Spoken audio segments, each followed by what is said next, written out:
Hello everyone, welcome back to the Video Poker Genius Q&A segment. Today's question is going to be about volatility. Mainly, what is volatility and what do you mean by low volatile and high volatile?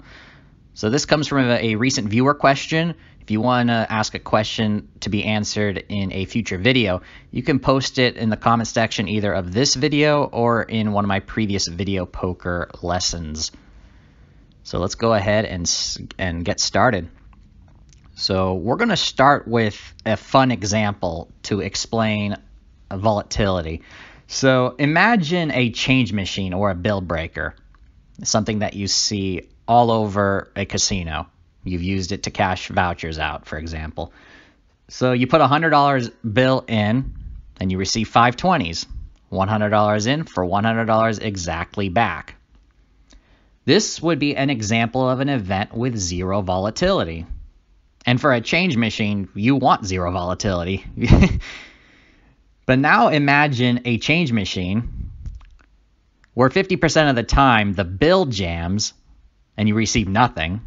And the other 50%, the machine gives you double what you put in. So we've just taken a change machine and turned it into a slot machine, essentially. This adds volatility to the mix, even though in both examples the change machine will give a 100% payback over the long term. So this also addresses the confusion between payback percentage and volatility. They don't mean the same thing.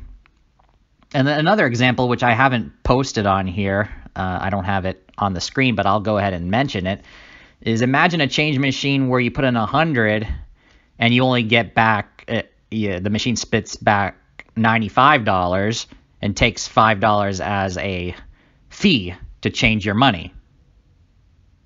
That would be, obviously, we would not like that. That would be unfair, but also that would be an example of a, quote, machine.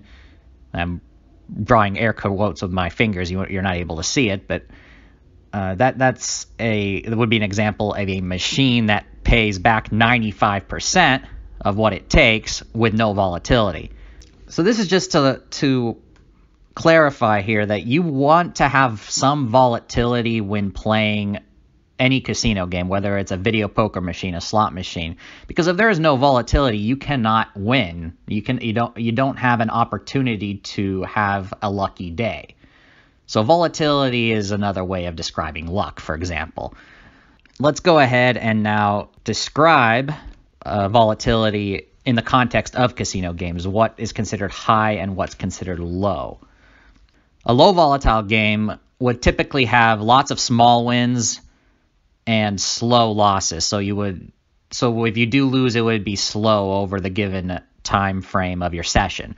So an example for video poker would be jacks or better or bonus poker. For slots, double diamond is an obvious example as well.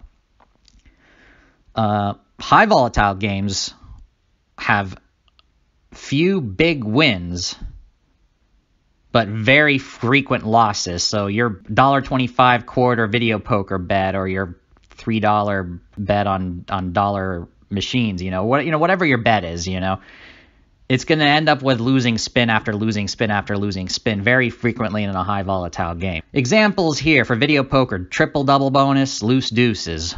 Those are high volatile when it comes to video poker single hand games.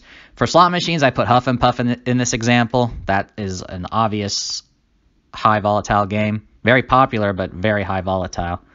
Very complex bonus rounds and lots of gimmicks that increase the volatility, making it really difficult to realize your payback percentage unless you play millions and millions of spins. Now, note, just because a game is low volatile or high volatile does not mean that it is a good or bad game. However, if you want to play for a long time with a small amount of bankroll, then low volatile games are preferable, which is why the last few visits to the casino, I pretty much stuck with jacks or better and bonus poker, and I've done really well. It may not be big wins. You may not get the big thrill of hitting a premium 4 of a kind like in double bonus or triple double bonus, for example. But my money lasts longer, and that's an important thing as well, especially if your bankroll is not as big to begin the session, as in the case frequently with my few visits. But other than that, I think I've answered this question thoroughly. I did also answered it in text form for the person who answered it. Much appreciated for your question.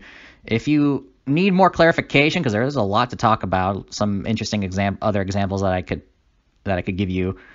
If you have any further questions, please put it in the comment section. I definitely appreciate it. If you learned something, if you enjoyed this video, be sure to hit the like button. If you're brand new to the channel, please be sure to subscribe. I release a brand new Q&A video every Friday. And be sure to hit the bell icon to be notified once I release my next video. So have a good rest of your week, or have a good weekend if you're watching this on the day the video is released. And I'll see you for the next one. Take care and go make it happen.